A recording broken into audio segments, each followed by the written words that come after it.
ভাবুন তো, বাংলাদেশের মাঝখানে হাওরের বুকে অবস্থিত এমন একটি মসজিদ যার বয়স আনুমানিক 500 বছর। এই মসজিদের নাম নিলে হয়তো সবাই চিনবে না, কিন্তু যারা এখানে ঘুরতে এসেছে তারা বলতে পারবে না কখনো এর সৌন্দর্য। কুতুবশাহী মসজিদ বাংলাদেশের অন্যতম প্রাচীন স্থাপত্য নিদর্শন। কিশোরগঞ্জ জেলার হাওর বেষ্টিত অষ্টগ্রাম উপজেলায় অবস্থিত এই কুতুবশাহী মসজিদ।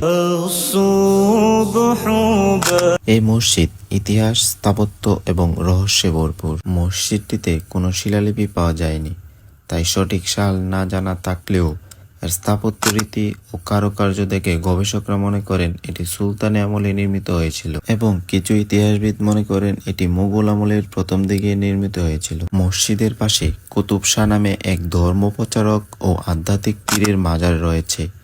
তার নাম অনুসরণ করেই মসজিদের নাম রাখা হয় কুতুবশাহী মসজিদ। এই মসজিদ ইসলাম প্রচার ও ধর্মীয় কর্মকাণ্ডের এক কেন্দ্রবিন্দু ছিল। শত শত বছর আগে অষ্টগ্রাম ছিল নদী ও হাওরের জনপদী বাণিজ্য কেন্দ্র।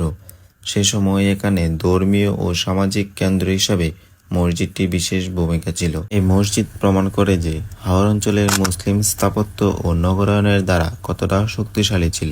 সুলতানি আমলের বৈশিষ্ট্য অনুযায়ী এতে রয়েছে 5টি গম্বুজ, মধ্যে একটি বড় গম্বুজ, 4 কোণে 4টি ছোট ছোট গম্বুজ। এই অপরূপ